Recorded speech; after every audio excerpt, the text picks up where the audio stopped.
Bienvenue voyageurs dans la caravane de la Gitane sans filtre. Je suis ravie de vous retrouver pour l'horoscope qui couvrira la période du 2 au 17 octobre 2024. Cette vidéo fait suite à l'analyse générale de la nouvelle lune en Balance du 2 octobre. Et dans cet horoscope, je vais d'abord contextualiser quel secteur de votre vie est en train d'être renouvelé dans l'énergie de la Balance, puis l'influence du ciel en fonction de votre signe, jusqu'à la prochaine pleine lune qui aura lieu dans le signe du Bélier. Je vous invite à monter votre propre thème. Vous trouverez un tutoriel sur ma chaîne, dont le lien s'affiche ici, puisqu'en fonction de votre heure de naissance, les secteurs de vie peuvent être répartis autrement.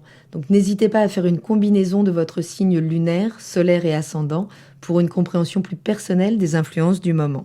Si vous êtes poisson, ascendant poisson, ou si vous avez la lune dans le signe du poisson, cette nouvelle lune en Balance du 2 octobre s'est produite dans votre secteur 8, où est également le nœud sud, dans l'énergie donc de la Balance.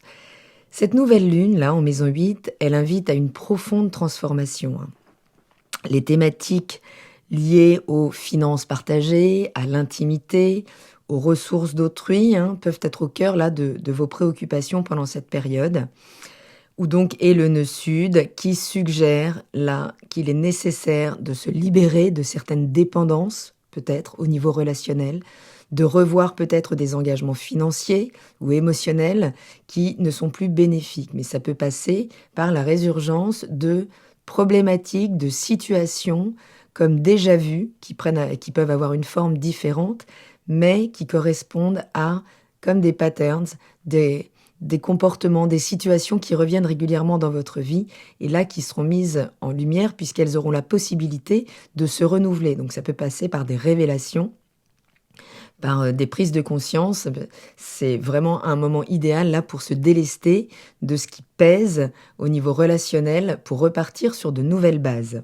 Vous avez peut-être fait beaucoup de compromis sur le terrain, je ne sais pas, d'héritage, de partage de dividendes dans le cadre de business, de relations cachées, de peut-être toute une mémoire transgénérationnelle en lien avec des mariages, peut-être des mariages forcés, puisque c'est le secteur donc des transformations profondes en lien avec notre inconscient. Les voiles se lèvent dans ce secteur de votre vie. Mais Vénus qui maîtrise donc cette période est dans votre secteur 9, le secteur où s'élargissent vos horizons à travers les voyages, qu'ils soient géographiques, mais on parle de voyages très éloignés, dans lesquels là vous pourriez peut-être investir, mais ce peut être des rencontres, des dossiers en lien avec l'administration, qui peuvent vous réclamer des sommes, parce qu'il va y avoir un moment une tension. Vénus en Scorpion, elle intensifie les désirs, les émotions, les dynamiques relationnelles aussi. Elle n'est pas forcément très confortable, mais elle permet de purifier ces systèmes. En Scorpion, on recycle toujours, mais ça nous confronte parfois à nos zones plus sombres. Ça peut nous parler donc de choses cachées, en lien avec les émotions, en lien avec l'argent à l'étranger, avec l'administration, en lien peut-être avec l'enseignement, dans le cadre de hautes études ou autres, où il pourrait quand même y avoir de nouvelles opportunités, là, ou des rencontres. Et Vénus est en bon aspect avec Saturne, qui maîtrise également cette période, qui est dans votre signe, et Mars, qui est également dans un signe d'eau pour former ce grand triangle-là, de 3 trigones, ce triangle d'eau, qui vient toucher donc vos secteurs de la personnalité, de votre manière de vous présenter au monde, qui vient toucher également le secteur du partenaire amoureux, des enfants, de votre création, et de l'étranger, de l'administration, de la philosophie. Donc Saturne rétrograde toujours dans votre signe, il vous apprend à mettre des limites, à ne plus vous laisser trop influencer par le regard de l'autre sur vous, sur qui vous êtes. Il y a l'idée de se réapproprier qui je suis et l'image que je présente à l'autre. Et ce positionnement, il peut se faire, donc, puisqu'il est en bon aspect à Mars, qui est en Cancer dans votre secteur 5. Donc ce secteur est bien donc des enfants, du partenaire amoureux, de tout ce qui touche à votre création, votre créativité, qui pourrait être vivre des conflits là pendant cette période, vous permettant de vous positionner dans votre personnalité. Le tout donc travaillant vraiment là à vos valeurs, à vous valoriser à l'étranger ou dans le cadre de votre philosophie en allant toujours plus en profondeur pour pouvoir élargir votre manière de voir les choses, votre manière surtout de percevoir la matière. Il s'agit de votre lien aux valeurs, puisque Chiron est en Bélier dans votre secteur 2 et parle d'une blessure en lien avec la matière, en lien avec les biens, les possessions, la maison, le corps, la nourriture, hein, et révèle là une blessure liée à l'identité, au courage, à l'affirmation de soi. Et tout ça est maîtrisé donc par Mars, qui est dans le secteur de votre vulnérabilité, hein, celui des enfants, du partenaire amoureux, de votre création, ce secteur là où il pourrait y avoir des conflits, mais les choses travaillent pour vous positionner de manière plus juste face à l'autre dans la relation, quelle qu'elle soit, y compris la relation à ses enfants. Les choses sont là pour vous permettre de pacifier votre relationnel, mais en y prenant une place plus juste. Attention, si vous êtes dans la contractualisation là, ou dans de la paperasse en lien avec des héritages, en lien avec des investissements dans le cadre personnel ou professionnel, attention à justement bien vous positionner sans agressivité, mais il pourrait se tramer des choses en coulisses, dans votre dos, des échanges, des communications, des tractations qui pourraient venir blesser justement votre identification à vos valeurs. C'est-à-dire qu'à partir du moment où vous accordez de la valeur en lien avec ce qu'il y a, avec ce que vous possédez, eh bien tout ça sera fragilisé pour vous permettre de vous revaloriser, mais de manière beaucoup plus intègre, authentique, de manière beaucoup plus profonde en fait. On est en train de revoir votre rapport à la possession et à la nourriture et au corps. Tout ça joue dans le même secteur pour vous permettre de prendre des initiatives, gagner en autonomie, là où vous avez peut-être fait trop de sacrifices, justement dans les partages des biens, dans le cadre d'héritage, où vous avez pu connaître certaines injustices. Je vous invite à prendre votre agenda si vous souhaitez noter les périodes un petit peu clés jusqu'à la prochaine pleine lune en Bélier.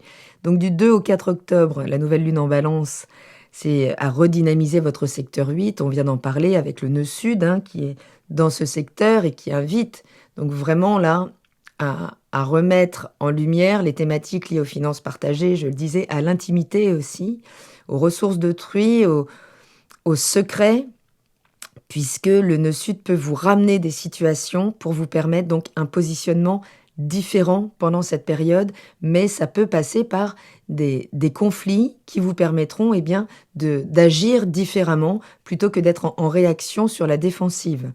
Du 4 au 7 octobre, la Lune entre dans le signe du Scorpion où elle rejoint Vénus dans ce secteur de l'étranger, de la philosophie, de l'administration, des hautes études. Et ça va activer là un besoin eh bien, d'expansion pendant ces 2 jours, que ce soit par le biais d'études, de voyages ou de nouvelles connaissances. C'est toute votre philosophie de la vie qui a pu être transformée, là, avec la rétrogradation de Pluton qui dirige ce secteur de votre vie, en lien avec l'étranger, en lien avec tout ce qui est éloigné de vous, mais qui, là, va vous permettre eh bien, d'élargir vos horizons, mais ça peut passer par des ruptures de croyances assez brutales, hein, puisque Pluton va redémarrer pour quitter une bonne fois pour toutes l'énergie du Capricorne, qui est dans votre secteur relationnel, mais au niveau collectif, au niveau collaboratif.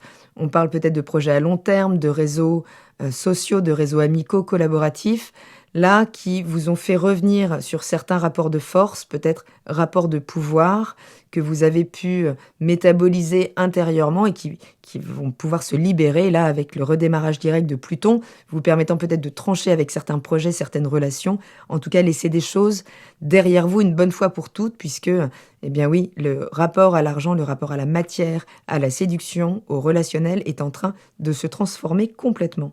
Donc avec Vénus, là, dans ce secteur, eh bien, ça pourrait aussi exprimer une nouvelle approche dans vos relations, une ouverture à d'autres cultures, à d'autres manières de penser. C'est vraiment une période là, idéale pour explorer, élargir vos horizons et surtout, peut-être, rencontrer quelqu'un d'important à travers ces explorations. Du 7 au 9 octobre, la Lune entre dans le signe du Sagittaire, dans votre secteur des ambitions, de la vie publique, de la carrière, pour activer Jupiter, qui est en Gémeaux, dans le secteur du foyer, des racines, du lieu de vie également, dans lequel vous êtes en train de prendre plus d'expansion. Il pourrait là se manifester le désir de se montrer sous un nouveau jour, de peut-être prendre des décisions concernant votre parcours professionnel, vos ambitions, hein, puisque donc l'activation de Jupiter en maison 4 vraiment épanouit une forme d'équilibre entre maison et travail, qui devient un enjeu plus important là. Donc il pourrait y avoir peut-être des développements au niveau familial qui vont impacter la carrière, ou à l'inverse des opportunités professionnelles qui amènent à réévaluer les fondements, la stabilité familiale. Mais ce qui va être initié à ce moment-là va mériter réflexion jusqu'au mois de février, puisque Jupiter, dans ce secteur-là du foyer de la famille, va entrer en rétrogradation le 9, pour finalement se mettre un petit peu en retrait et donner plus de profondeur, plus de densité à ces projets, à ce qui pourrait là concrètement émerger pendant cette période. On sera à même de trancher sur la faisabilité des choses, donc quand Jupiter reprendra sa marche directe en mars 2025. Du 9 au 11 octobre, la Lune entre dans le signe du Capricorne, dans le secteur 11 de votre thème, qui active Saturne, qui est dans le secteur de votre personnalité. Donc cette lune-là en maison 11, elle met l'accent sur les relations sociales, elle met l'accent sur les projets d'équipe, où on peut vous demander, eh bien là, toujours pareil, de vous positionner, de savoir mettre des limites aux exigences des autres, peut-être à l'influence qu'ils peuvent avoir sur vous. Donc c'est un moment où des connexions avec des amis ou des groupes, là, peuvent jouer un rôle important, puisque cette activation, elle peut vous amener à une réflexion profonde sur vous, en remettant en question certains choix, certains comportements récents. Donc, il pourrait y avoir un besoin là de revoir des décisions personnelles ou des engagements vis-à-vis de vous-même. Donc, le 9 octobre, les choses commencent à se tendre, vraiment, puisque donc Jupiter entre en rétrogradation, Vénus là, forme ce trigone à Mars dans le secteur 5, où il pourrait y avoir des remous, donc avec les enfants, avec le partenaire amoureux ou en lien avec votre création. Tout ça, eh bien, pour libérer votre personnalité dans votre expression créative, dans vos relations amoureuses, dans votre positionnement par rapport à vos enfants. Donc, mais c'est le moment aussi où il y aura une opposition donc entre Chiron dans le secteur des biens, des finances, et Mercure dans le secteur des transformations, des héritages, de l'argent partagé ou des passions cachées. Donc là, il pourrait vraiment y avoir le réveil de certaines blessures en lien avec l'insécurité, vraiment liées aux finances, à la sécurité matérielle, qu'elles soient réelles ou non. Ça peut vraiment activer des circuits inconscients. Ça peut être un rappel sur des événements qui auraient émergé en mars dernier, là, lors de la conjonction Mercure-Chiron, qui pourraient ressurgir pour vous permettre, cette fois-ci, de mettre des limites plus claires, de vous positionner là beaucoup plus clairement dans ce qui se passe, touchant toujours aux thématiques des ressources partagées, valeurs personnelles, intimité, etc. Du 11 au 13 octobre, la Lune entre en Verseau, dans votre secteur 12, va activer Uranus rétrograde, qui est toujours en Taureau, dans le secteur du quotidien, de la relation avec les frères et sœurs, de la communication, des déplacements, tout ce qui demande à être revu en termes de croyances les plus ancrées. Votre capacité peut-être à communiquer de manière un petit peu brutale, qui pourrait vous être reprochée là, pendant cette période, et qui vous permettra, alors que la Lune est dans la maison de la régénération, de la récupération, de mettre plus de compréhension sur ce qui se passe derrière vos interactions. Donc, il pourrait y avoir des révélations soudaines aussi, ou des surprises là, dans la communication ou dans les relations avec l'entourage proche. Ça peut être un moment d'éclaircissement assez inattendu, mais aussi de rupture avec de vieilles habitudes de pensée ou de communication, donc avec Uranus. Le 12 octobre, Pluton reprend sa marche directe dans votre secteur 11. Ça marque vraiment un tournant là dans les dynamiques de groupe, dans les amitiés, dans les projets à long terme, dans le système de valeurs partagées, dans tout ce qui vous relie aux autres. Et la Lune sera conjointe à Pluton à ce moment-là, donc va vraiment activer son redémarrage au niveau émotionnel. Donc ça peut apporter là des conclusions assez définitives à certains projets, à certaines relations, à certains réseaux sociaux. Voilà, c'est un moment de libération là d'anciennes structures, mais ça peut être très punchy, donc attention, puisque des décisions radicales pourraient être prises. Mais attention toutefois à la forme que vous y mettrez, ce sera le moment de jauger là où vous en êtes au niveau de votre contenance énergétique, savoir si vous savez contenir les choses pour les transmettre, pour prendre les bonnes décisions, agir dans l'énergie du Cancer, c'est-à-dire en douceur, en protégeant ce qui vous est cher, plutôt qu'en surréagissant, hein, en entrant dans le conflit parce qu'on a touché votre vulnérabilité. Il faudra remettre les choses là vraiment en perspective. Du 14 au 16, là, c'est vraiment le moment hyper intense, surtout pour vous. La Lune est en Poisson dans votre secteur 1. Elle met vraiment en lumière vos besoins personnels, vos émotions. C'est le moment où vous vous sentez plus connecté à vos propres ressentis, où vous pouvez exprimer vos émotions de manière beaucoup plus directe. Neptune est toujours dans ce secteur, donc continue d'amener une certaine confusion qui peut des fois rendre des émotions difficiles à comprendre. Et même si Vénus peut essayer d'adoucir ces tensions, hein, même si Vénus en Scorpion, elle adoucit les choses, mais en y mettant une certaine énergie quand même, c'est surtout en venant débrancher là, certaines croyances en lien avec des relations, peut-être des relations internationales. Mais c'est quand même une journée vraiment de tension où là, Chiron et Mars et le Soleil seront en aspect de tension, donc l'action, votre énergie vitale, votre blessure en lien avec vos possessions pourrait vraiment venir là créer beaucoup d'émotionnel. Il s'agira de rester bien centré pour, je le répète, plutôt agir en douceur pour sécuriser vos terrains, mais sans agressivité, sans répondre aux conflits, surtout sur le terrain du partenaire amoureux, des enfants ou de votre création. Hein. Donc tout ça nous amènera à la pleine lune en Bélier, dans l'axe justement de ces possessions et de ces dépossessions. Donc cette pleine lune en Bélier, elle vous amènera là à une prise de conscience sur vos finances personnelles, ce que vous partagez, ce que vous gardez pour vous, hein, votre rapport à tout ça, à quel point ça vient toucher des points très sensibles. C'est un moment de prise de conscience vraiment sur votre manière de gérer ces questions, sur votre approche de l'intimité aussi également, puisque certaines blessures là peuvent être réactivées. Donc tous les choix faits depuis la nouvelle lune seront maintenant offerts, j'ai envie de dire, à votre conscience, pourront se manifester pleinement, vous offrant l'opportunité de rééquilibrer là les dynamiques de pouvoir, de sécurité et de l'implication que ça peut avoir au niveau relationnel. Donc, moment là vraiment de rééquilibrage au niveau des finances, des projets collectifs, de la réévaluation personnelle. Hein. C'est le moment d'une introspection profonde, puisque de toute façon, Pluton va arriver dans votre secteur de l'inconscient. Donc, lui va venir faire vraiment sauter les vieilles mémoires cellulaires en lien avec l'inconscient collectif et qui va vous permettre de revoir complètement votre lien à l'autre, votre lien social. Mais là, plus vous entrerez dès maintenant dans les prises de conscience, en posant des décisions autour des ressources, des relations sociales, des engagements personnels, mieux vous pourrez aborder les transformations inconscientes.